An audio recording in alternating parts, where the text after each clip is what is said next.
All right, so good afternoon. Thank you all for joining us. We only have an hour for this webinar, so we would like to get started right away. So I'm going to ask you to please use the chat feature to go ahead and introduce yourself. So just your name and maybe the institution that you're from. And we encourage you to look through the chat and see who else is on the webinar as people continue to join.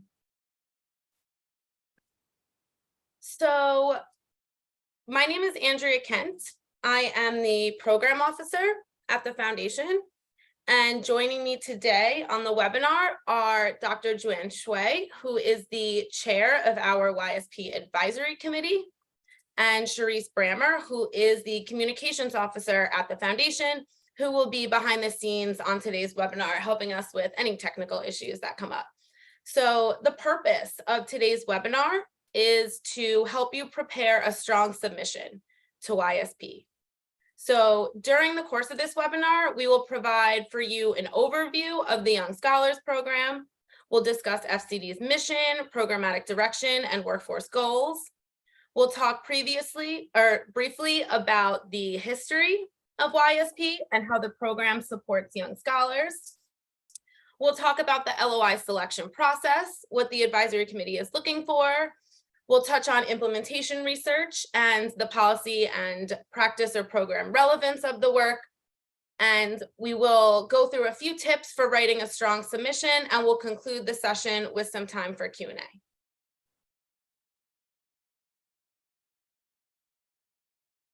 So before we get started, I would like to go over some logistics.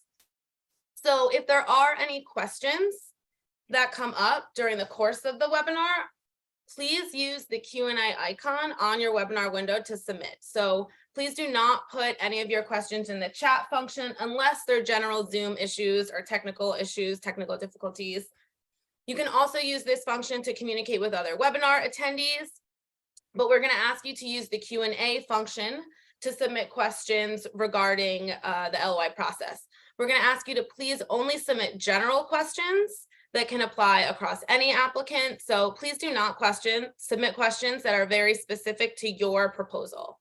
If you do have questions that are pertaining to your specific proposal or your particular situation, please send them to ysp@fcd-us.org. Please submit your questions closer to the end of the webinar, as some of the questions may be addressed during the presentation. And again, we will reserve time at the end of the webinar for our live Q&A session. So because we only have a short time here today, we really want to save some time at the end for questions. We're not going to be using this time to go through the materials on our website. So we do encourage you to visit the YSP landing page for additional materials, including the YSP guidelines. It will give you information on eligibility, the YSP focus, some examples of research questions. We also have our applicant, mentor, and institutional checklists on the website. Our good responses examples packet. You can access our FAQ page that has additional resources at the end that are related to mixed methods research. We have a webinar resources page. We have a YSP advisory committee page. And also on the YSP landing page, you'll find directions on how to actually access and submit the LOI through the foundation's online grant management system. So today's webinar is being recorded. It will be available on the foundation's website, and all registrants will receive an email once the recording is available. So first, we will talk about the overview of the Young Scholars Program. So YSP is a funding opportunity for postdoctoral early career researchers, typically providing up to 3 research grants per cycle. So proposals may include research that utilizes a range of methodological approaches, and that involves either primary data collection, secondary data analysis, or both. So proposals that engage primary data collection or a combination of primary data collection and secondary data analysis can be funded up to $225,000. And projects that focus solely on secondary data analysis can be funded up to $180,000. Studies proposed can range from 2 to 3 years, and applicants must be the sole principal investigator of the studies that they propose. The foundation regards diversity as an asset for building a strong and productive society and is committed to diversity and equity in scholarship and through our grantees. So we encourage applicants from scholars who are from underrepresented groups that have historically experienced poverty, racism, xenophobia, prejudice, and discrimination. So such groups include, but are not limited to, researchers of color, first-generation college graduates, and researchers from low-income and/or immigrant families, and also scholars from a variety of disciplines. So the goals of YSP are first to build the research base around the ECE workforce, to support the scholarship of early career researchers, to support research that is policy and practice relevant, and to support research use and understanding of implementation research.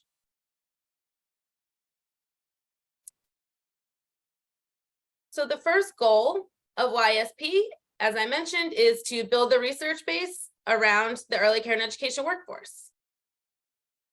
So all proposed research should have primary research questions that support the preparation, competency, compensation, well-being, and ongoing professional learning of the ECE workforce. So why the workforce? The foundation's mission is to harness the power of research to ensure that all young children benefit from early learning experiences that affirm their individual, family, and community assets, that fortify them against the harmful consequences arising from poverty, racism, prejudice, and discrimination, and that strengthen their developmental potential. High-quality early learning experiences are crucial for the healthy lifelong development and learning of young children across the birth to age 8 continuum.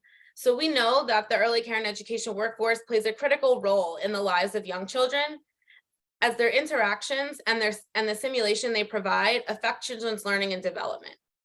Yet, the work of these professionals who have historically been women, specifically women of color and immigrant women, has not been recognized. It's been underappreciated, under-resourced, underfunded, all while these women are still getting the work done. So the foundation believes that a deeper understanding of this role that ECE professionals play, with the focus on strengthening the ECE workforce, has the potential to enhance young children's early learning experiences and improve the chances for all children to reach their full potential.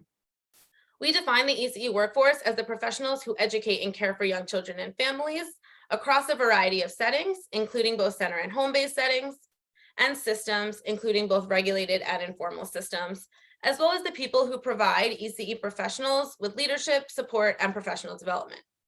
The ECE workforce may be defined in your proposal, for example, as including teachers, coaches, home visitors, administrators, higher education faculty, early childhood health and mental health consultants, among others. YSP supports research examining questions that are related to one or more of the following 3 ECE workforce goals.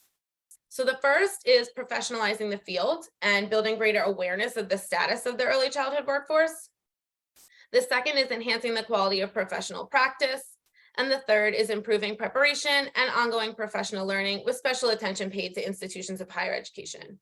So please refer to our YSP guidelines, specifically Section 3, Item A, for examples of questions that are related to these workforce goals. Please note that this list is not exhaustive. There are many other research questions that you could include in your proposal. You may also want to take a look at our Good Examples Responses packet for examples of previously funded research questions, and also our Meet the Scholars page, which doesn't include research questions, but titles of previously funded research projects. So while the study's main research questions must be about the workforce, the ultimate beneficiaries of the work must be within the YSP priority populations. So these populations are defined by children who have experienced the harmful consequences arising from poverty, racism, prejudice, xenophobia, and discrimination across the birth to age 8 continuum. So included are the children listed in these groups on this slide. I'm not going to read them, but they are also listed on our YSP guidelines. The next goal that we will talk about is the support of scholarship for early career researchers. So as mentioned earlier, in addition to supporting the research base around the ECE workforce, another goal of YSP is to support early career scholars. So the foundation has had a long history of supporting research and scholarship of individual scholars as a strategy to stimulate research on critical but understudied topics.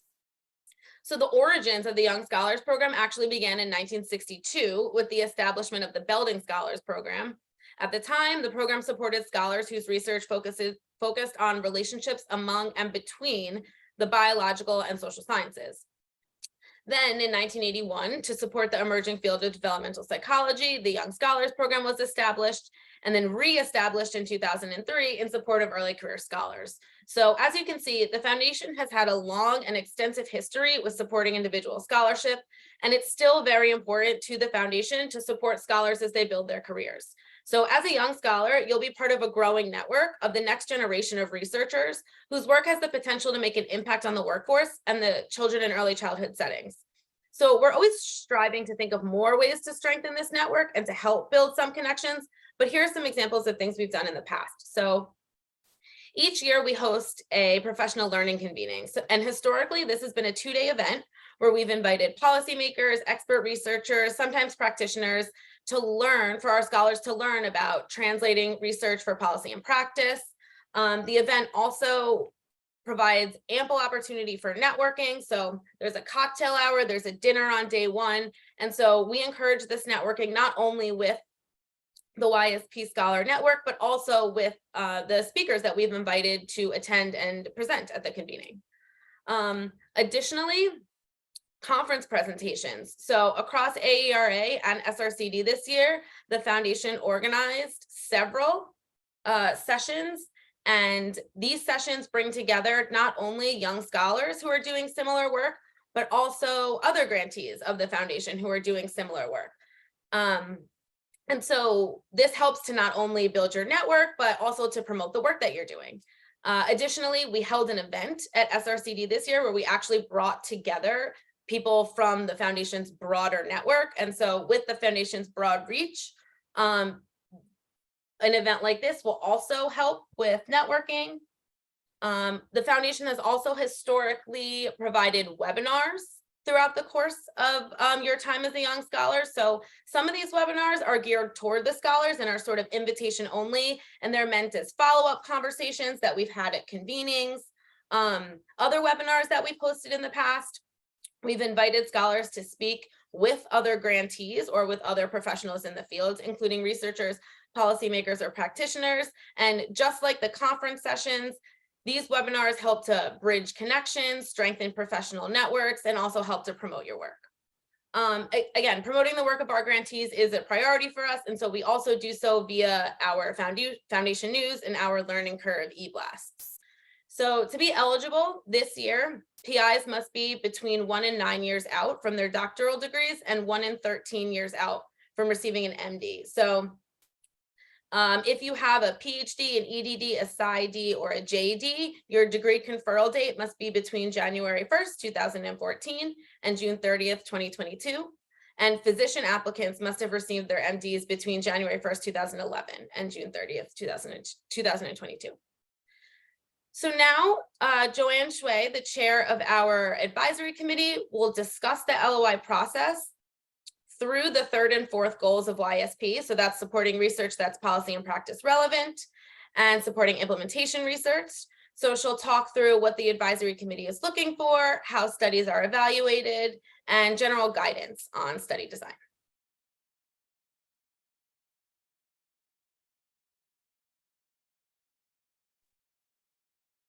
Hi, thanks, Andrea. So as Andrea had mentioned, all the research that is supported by YSP should aim to be policy and practice relevant. That means it should have clear connections with public policy, program, and practice, and have the potential to bring about positive change in terms of YSP's priority populations and the ECE workforce. So the policies and or practices that are connected to your proposed research could be at a federal, state, local, or organizational level.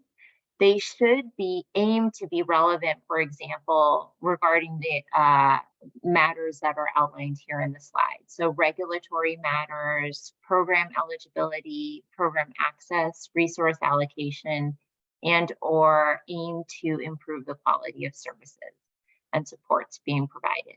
So we'll touch again on this shortly after we talk about the YSP selection criteria. So the other aspect of YSP goals is to support implementation research. So here, implementation research is a requirement of the YSP applications, which really aims to help understand how interventions, supports, policies, and practices are designed and delivered and experienced by targeted participants. So implementation research provides the opportunity to engage in meaningful exploration of how to bring about high quality experiences for different groups of children across different settings and different contexts. So as the field looks to bring more programs to scale, our ability to achieve greater impacts for young children rests more on the nuanced understanding of how programs are being implemented to generate impacts for different groups of children and for the foundation's priority populations. So with a particular focus on the role of the ECE workforce, research questions for the proposed YSP studies could look for to support scientific inquiry into implementation of specific ECE programs, policies, and practices. So in general, lines of inquiry within implementation research include the following examples. So determining how programs and policies and practices are brought to scale, adapted, and or maintained at scale, understanding how the components of any supports and services that are being delivered, how they are experienced by targeted participants, understanding the conditions that are critical to promote the sustainability of a program, policy, or practice, assessing the fidelity and the quality of the implementation. So assessing how context influences the quality of implementation, for example. Informing continuous quality improvement. So understanding the conditions that support improvement and the quality of services and supports being provided. So implementation research is not a summative evaluation. Rather, it's an attempt to explain what is happening, whether execution of a program or policy is aligned with its intended purpose, as well as to answer how, why, and for whom a policy, program, or practice does or does not work. So we encourage applicants to propose studies that examine implementation questions that are likely to be of interest to policymakers, decision makers, program implementers. And this can include some of the types of questions that were outlined above in those topical areas, as well as questions about financing or how to align new programs and practices with existing work. Given the Foundation's priority populations, we also welcome research questions that yield a more robust understanding of how to improve program implementation for children who have been historically marginalized. So as background for your proposal, we strongly recommend you review 2 of the Foundation's publications to understand the Foundation's particular perspectives and goals. So these 2 publications are outlined here. So one is the 2020 Getting It Right publication using implementation research to improve outcomes in early care and education. And the 2002 Getting It Right, the Conversation Guide for Preparing the Next Generation of Implementation Researchers. So the first explains how the Foundation thinks about implementation research, its approaches and models and recommendations for future research. The second was specifically designed for higher education faculty to use as a resource as they instruct future researchers to conduct implementation research. So both can be downloaded from the Foundation's website. So next, I will walk through the selection criteria and how they tie into the advisory committee evaluation. So the advisory committee is an interdisciplinary committee, and it reviews each LOI according to the following selection criteria. First, alignment with YSP's purpose and research focus. Second, the research concept and methodology. Third, racial, cultural, and linguistic sensitivity of the proposed research. The applicant's qualifications and potential as a scholar. And lastly, the institutional support and capacity of the institution supporting the scholar. So each LOI is reviewed in its entirety, and scores are weighed equally across each section criteria. This means that your LOI is reviewed by the committee members, and the LOI is reviewed from start to finish, including all of its attachments. So you don't need to worry about providing or repeating duplication of information across different components or different parts of the application process. You should be answering each question that's posed to you with different response. Character counts are limited in the narrative, so you want to make sure you're using that space strategically to ensure that you have provided the best possible answers to each of the questions that are being proposed. So now I will review across each of the criteria that you see so that you can get a better understanding. So the first step in developing your YSP application is first designing your study. So choosing your topic of focus, find your compelling research questions and ensure that it aligns with the YSP purpose. And then choose the constructs and methods to measure and to use that align from that research question. So from there, your responses to the evaluation and the questions should really flow from that starting point. So each of the questions focus on different selection criteria in the YSP application, but really you should be starting with that overarching research question to fill out the application. So the first section criteria that each proposal is being evaluated on is the support of the YSP purpose and the research focus. So which focuses on the alignment of the proposed research to YSP priorities. So the first evaluation question assesses how the proposed research supports the YSP purpose by exploring the relationships among the ECE workforce, the quality of professional practice, and or the learning and development of the YSP priority population. The second evaluation question asks the advisory committee to consider how the proposed research supports specific inquiry into implementation of specific early care and education programs and policies. So specific questions that the advisory committee is going to be considering include how well does the research confirm knowledge or add unique knowledge to the research base? How well does the research lead to a greater understanding of the priority populations? The third evaluation question focuses on the project's public policy and program relevance. So here, the advisory committee is weighing questions based on the applicant's information, including what is the relevance and utility of this study for informing policymakers and practitioners' understanding of a given issue? How much are the findings likely to have practical relevance? And what potential does the research have for having a likely positive impact on those policies and programs? How much is there for policymakers and practitioners to learn from and to use the findings?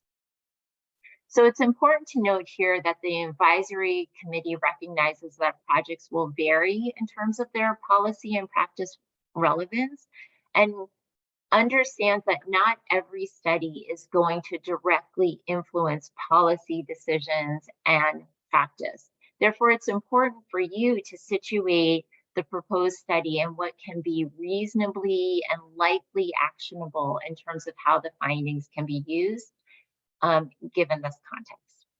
So for example, some studies aim to be more generative and exploratory in their focus, and others may generate findings that are relevant for hypotheses that still need to be further explored in future research.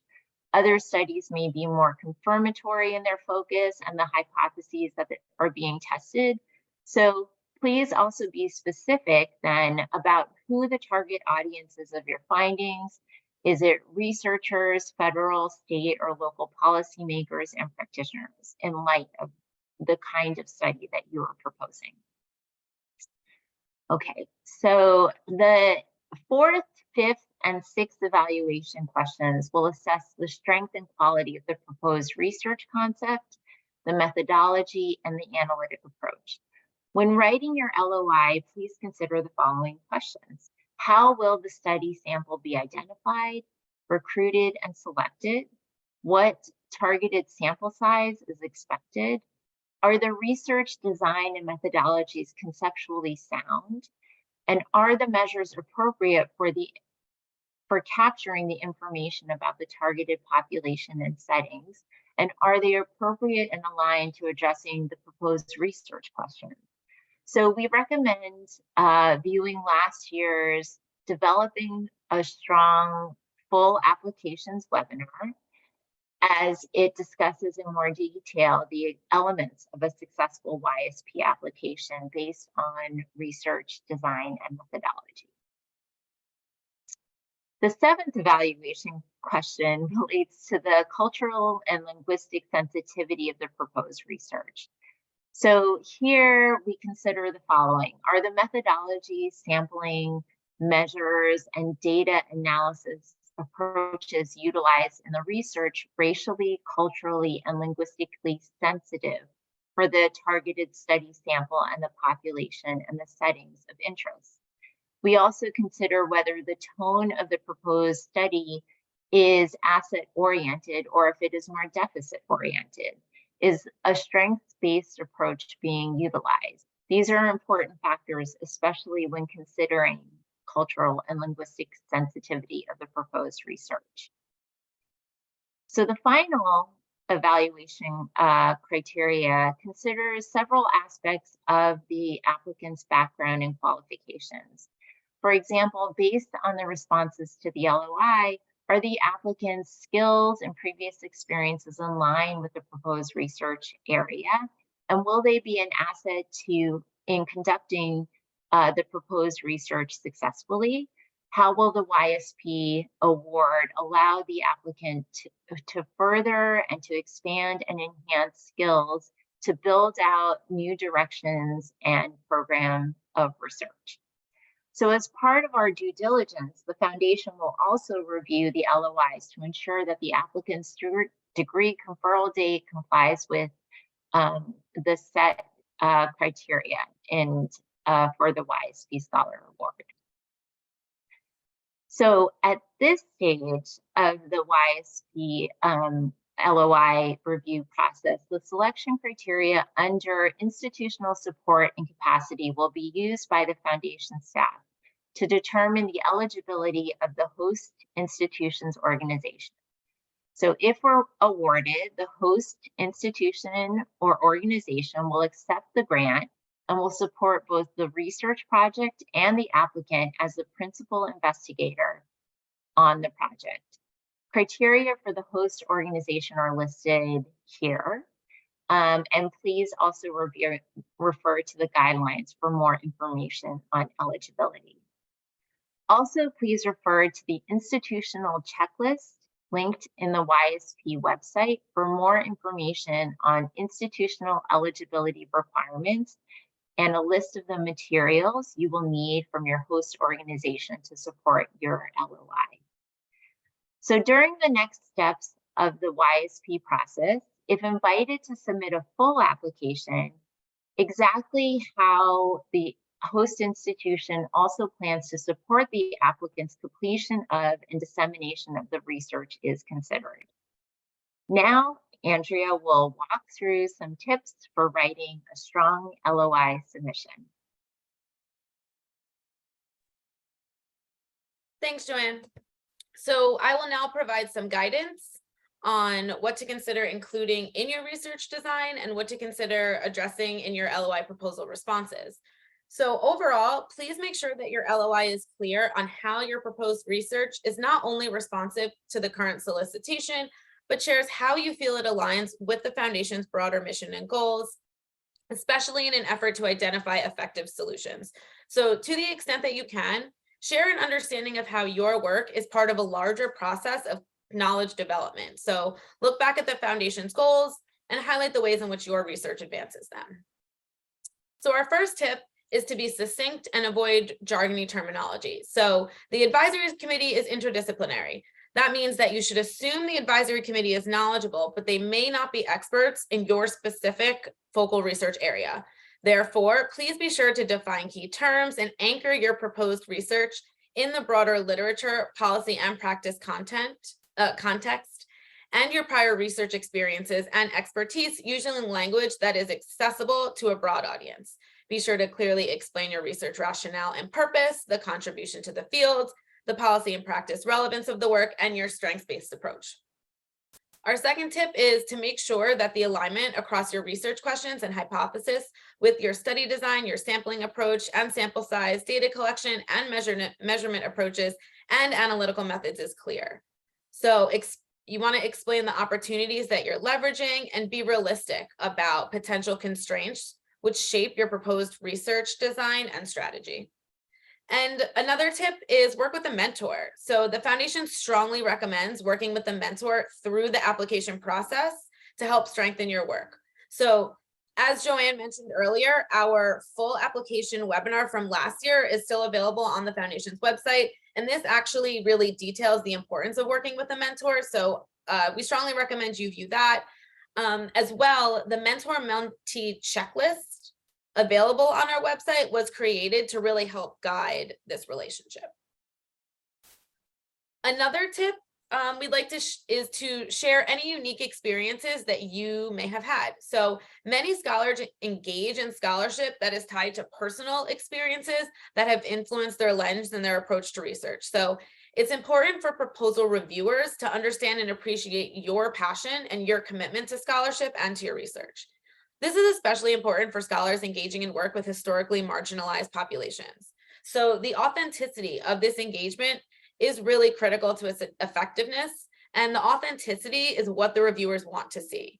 So to the extent that your training and experience give you the ability to shed new light on an area is something really important to note. Remember, the foundation isn't just investing in your research, but also in you as a scholar. So be clear about your point of view and the supporting rationale that you provide for your proposed project. It's also really important to do adequate literature reviews so as to avoid referring to work that you plan to submit as novel when in fact, potentially research already exists. Another tip is to be sure to explain how the proposed research builds on prior work. So be aware and explain how the proposed research builds on prior work and how the prior work has informed your specific research questions. Be aware of how the foundation has supported prior research in the area, in your proposed topic area. You may want to share in your proposal how you expect to extend this research and how your research fits within the foundation's current programmatic priorities. If this work has inspired or informed your work, it's also important to note those elements in your proposal. So this slide represents specific suggestions related to various elements of the research design. So we actually generated this list from issues identified from prior unsuccessful proposals. So as you think about your LOI responses, please consider the following in order to ensure that your proposal is successful. So as is appropriate, if a power analysis is necessary to determine the sample size required to detect effects, please include that analysis in the LOI to help support your design. Not including an analysis is a common misstep in applications, so don't make that same mistake. Please see the resource list under the YSP FAQ page for additional information on power analysis, as well as other research design considerations. So on our FAQ page, all the way at the bottom, you'll see these links. Pay careful attention to selection bias in the study design and the sample determination. So if there are concerns about selection bias, please mention them in your LOI and how they'll be addressed. Consider establishing inter-rater reliability when conducting qualitative thematic data analysis, even when just a single rater is proposed. Be sure to fully explain in detail how the data collection procedures and measures proposed are suitable for the proposed research questions, the sample and settings, and are they reliable, valid, and currently culturally and linguistically sensitive. And finally, we do not expect every study to be perfect. So if there are limitations in the data collection procedures and the measures that you're using, please be sure to discuss those limitations and the implications for the proposed research findings. The advisory committee is excited to review your work. So they represent several disciplines. I just want to underscore the fact that you should use really clear writing that is free of jargon to prevent any potential misinterpretations. And just a few additional tips to consider. We've said this already, but please review the 2024 YSP guidelines carefully.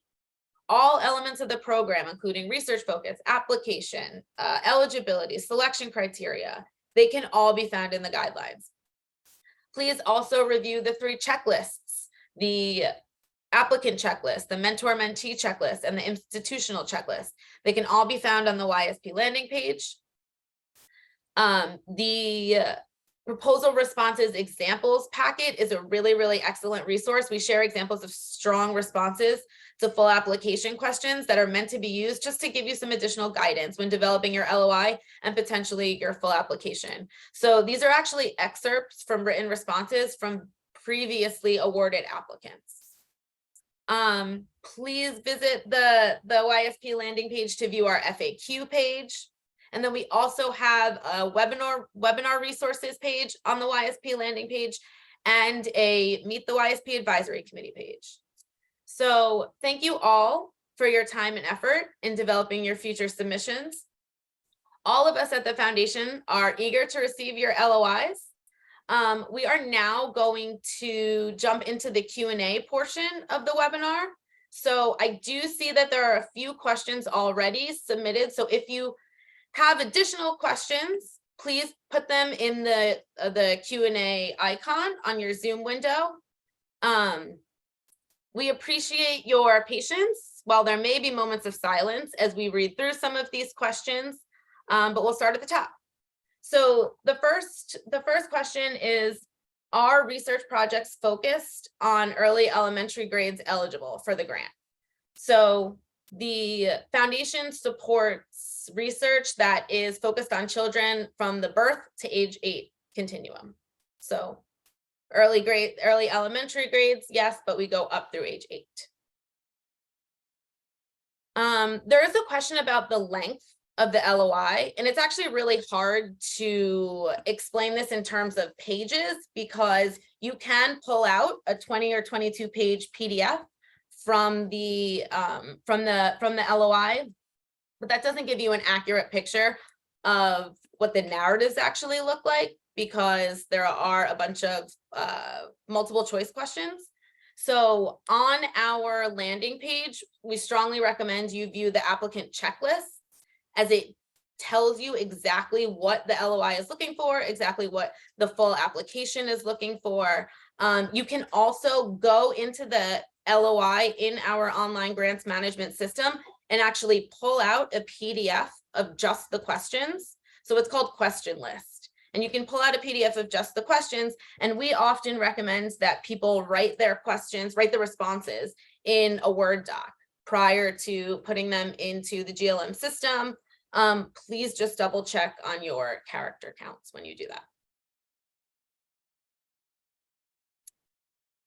There's a question about citizenship. So the foundation will never ask for any of this information.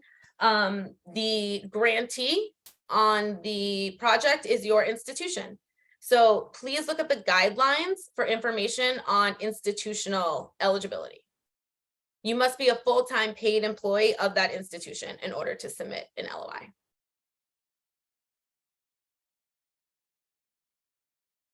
To look at previously awarded research studies, there is a Meet the Scholars page on our website on the YSP landing page. It won't give you the applications or the research questions, but it will give you the titles of those. It'll tell you who the awardees are and the titles of their projects. The proposal responses examples packet, which you can also find linked on our YSP landing page, will actually give you examples of previously funded proposals.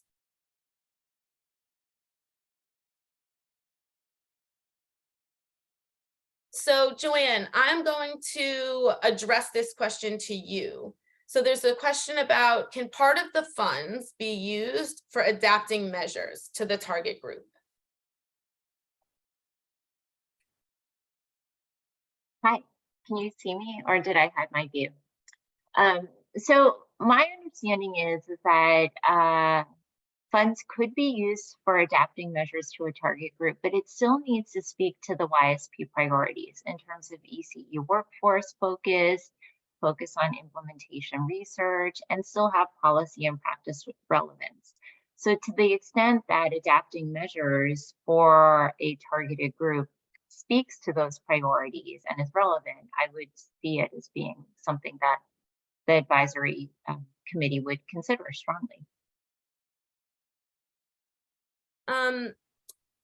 There is a question about mentors being included on the LOI. And so the name of your actual mentor will not be included on the LOI. The mentor is just meant to help you through the LOI and the application process. You can, however, if you would like to include, and you don't have to, but if you would like to include that mentor on your actual research study, you could actually include them as a consultant on the work, which in that case, we would know who they are. Please note that you actually don't submit a budget at the LOI stage. You wouldn't actually do that until the full application stage if invited. But at the you will not, there is no, we will not ask who your mentors are throughout this process. There's a question about conducting research jointly with a research team or individually. So you have to, as the applicant, apply as the sole PI for the work, but that does not mean you can't also have a research team that that you are utilizing to help you conduct the work, but the study questions have got to be up to you as the applicant. The main study decisions have got to be up to you as the applicant. And again, if you are going to include a research team in your design, we actually don't ask for a budget at the LOI stage, so you wouldn't indicate that until the full application stage if invited. There's a question about ranking in terms of if you're an assistant or associate professor for eligibility. And if your degree conferral falls within the dates mentioned, we have no specifications in terms of ranking. You've just got to be a full-time paid employee at an eligible institution.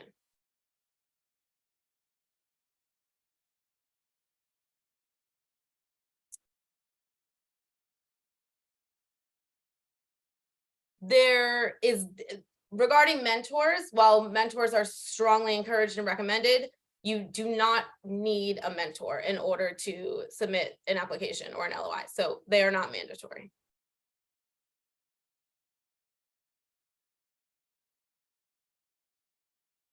So Joanne, I'm going to direct this question to you. So to what extent is it okay to propose analyses that we have not performed before? How do we balance the training portion of the program with proposing something that we're familiar with? That's a great question. So I think it is absolutely possible to propose sets of analyses that you've never conducted before. In line with the YSP Scholar Award, it's really meant to also further your potential to gain new skills as a young scholar. And so to the extent that that's the case, that would be relevant. Oftentimes what we've seen in the past is that folks will also add into their proposal time and resources for a mentor or a support in the actual application. And that would be a really nice way to ensure that you're proposing something new, but then also have support to help navigate some of the practicalities or the challenges that come up when applying that new methodology. In addition, some folks have also in the past put in some resources or time for attending workshops or training opportunities, and that also would be appropriate use of the YSP Scholars Award.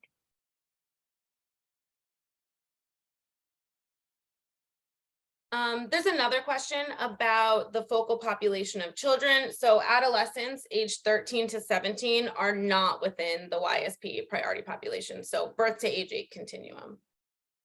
There's a question about budgetary limitations on PI salary. So again, no budget at the LOI stage, but if invited to submit a full application, you will have to submit a budget. And there are no budget limitations on the PI salary. However, as Joanne mentioned when talking about the LOI selection criteria, proposed use of time and resources is actually something that the advisory committee will look at.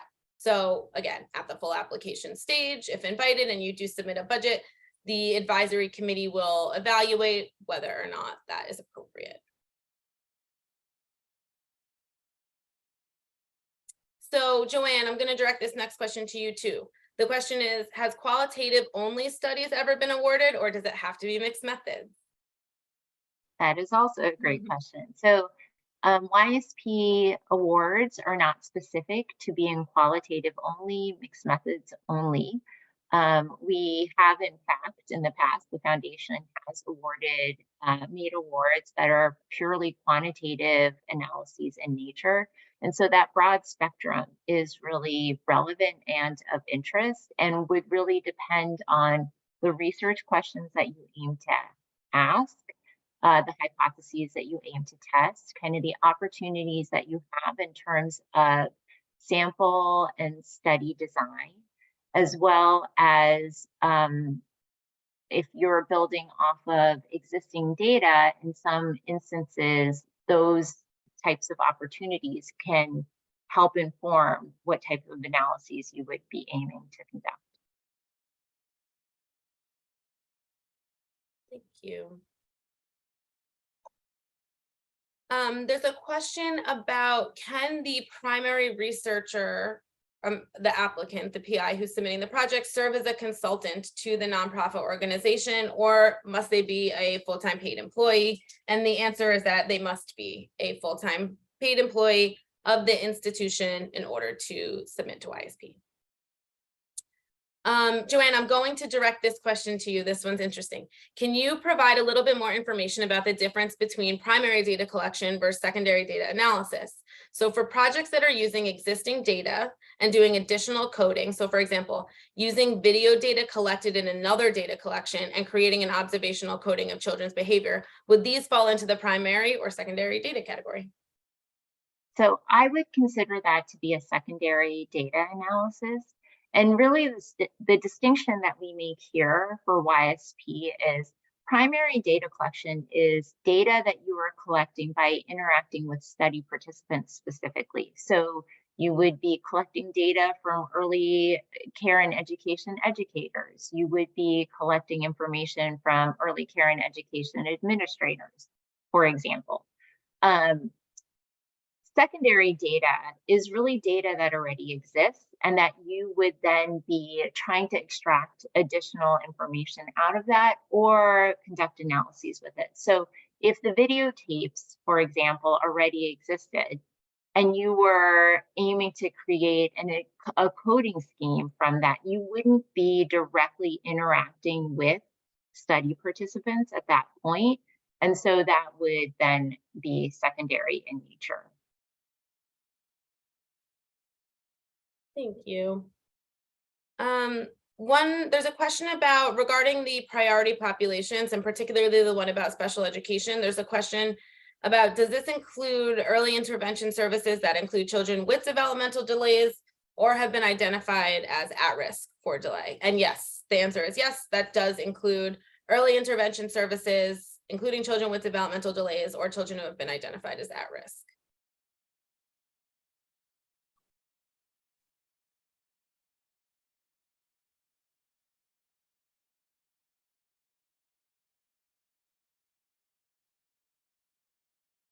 There's a question about a program being an Institute of Higher Education prep program, and I'm assuming that that is referring to when we talk about program intervention or program practice relevance. I think this is, sorry, Andrea, I was Yeah. just gonna interrupt. I think this is building off of a question that I responded to in the chat silently before. Okay. So really, in early childhood education, I think we all just need to acknowledge that program can be used to refer to many different things. In the instance where I was loosely using the term in as I was going over the slides, I was talking primarily about an early care and education center, for example. However, because there is ambiguity in how program is used or even provider is used, one of the things that you're going to want to do in your LOI application is make sure that you are defining how you are using the word program. So in this instance, a program could be an institute of higher education if that is how you are using the term. Don't assume that how you use the term is how the advisory committee is going to interpret you using the term. So it's really important to define the term and make sure that you're very clear about that. I hope that helps. Thank you. So there's a question about, can part of the funding be used for dissemination of the research? And the answer to that is yes. But again, at the LOI stage, you're not submitting a budget. You do not need to submit a budget until the full application stage.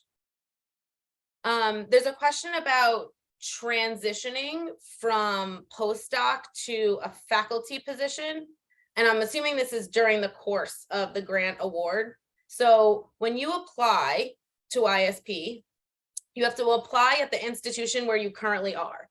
If you have plans in motion to actually transition out of that institution, please send me an email to ysp@fcd-us.org. That's sort of a personal question that I'd like to answer on a one-on-one basis. However, if you do have plans like that, please don't include them in the application. Send the question to me specifically, and we can have a conversation about it. If you, over the course of the award, get a different job, decide to move institutions, we can talk about that at the time, but you are not required to stay at your institution through the entire grant award. We're not going to force you to stay there. And so there's a last question about describing if the measures chosen are culturally sensitive and appropriate, if that's actually one of the goals of the project, and exploring secondary data sets and children performances in different measures. So Joanne, do you have any thoughts about if cultural and linguistic sensitivity of the measures is actually the goal of the project? How do you rectify that in your LOI submission? So what we want to know is that the proposed research has really carefully considered the cultural and linguistic sensitivity of the measures being used, the sampling approach, the data analytic methods, and how that all aligns with the orientation of the research questions. So really culturally responsive and sensitive research really needs to carry through all those aspects. I think this question, and I hope this is helpful, maybe getting at, if you're using a secondary data set, some measures are already available. They may have strengths and limitations in terms of their cultural and linguistic sensitivity and their appropriateness for the sample. And in this instance, what would really be important to do is to really discuss that, right? Discuss what the opportunity is and why this research even though having certain measures that have certain strengths and limitations may still advance research and still be relevant for the workforce, for implementation research and policy and practice. And then also understand and discuss the limitations and what that also could mean for those YSP and foundation priorities. So I think that was the question, but feel free to chat again if it was not. I think so. And again, if there are any other questions that we didn't get to or that you'd like to expand on, you can always send them to ysp@fcd-us.org. We have just a few minutes left. And before we close out for today, I just want to ask Joanne if you have any additional thoughts about the policy or program and practice relevance of the work. The reason that I ask is because this is often a question from prospective applicants. How do they make sure that their work is policy or practice relevant? How do they do that? So do you have any other thoughts before we close out for the day? So the policy and practice relevance of research that's being proposed really stems from kind of the research questions. It can be very, very broad. So in some instances, you're aiming to describe or illuminate a problem that requires further intervention or further inquiry into. So that can be policy and practice relevant in its own regard. You may also be looking to really understand more deeply how a program is being, a strategy or an intervention is being implemented. And there you may be looking at things like, what is the infrastructure or the supports that are necessary to make sure that that intervention or strategy is being implemented well? So that can also be of policy and practice relevance in that it helps inform those who are going to be looking to put that intervention in place about what supports and infrastructure and financing is necessary. Like, what are the conditions that are necessary to support that intervention? In other instances, you're looking to describe how how a strategy or an intervention or a program is being experienced by participants, and that may also be of policy and practice relevance. It's really important to just discuss what the potential is, but then also be realistic about what your study is aiming to address, right? It is sometimes unlikely that a study that focuses on 5 study participants, for example, is going to be the basis of policy and practice decision-making. Rather, a study that is focusing on 5 participants is more likely to be generating new hypotheses in areas of inquiry that will need to be followed up with further research, in which case that may be generative for future research that is policy and practice relevant, but it in and of itself may not influence policy and practice. So I think that's really the distinction that I think the advisory committee seeks to explore. It's really just trying to understand, how do you think about these issues? If you're conducting a study, however, that is really relevant to a given state or get really relevant to a given program, it can be very influential for that program. It can be influential for that state, but it's not likely then as likely to be influencing federal policy, for example. So I think there's a lot of variation in there to unpack, and it's probably a little bit too much to get into in the last few minutes of this webinar, but I hope that's helpful. Yeah, thank you so much.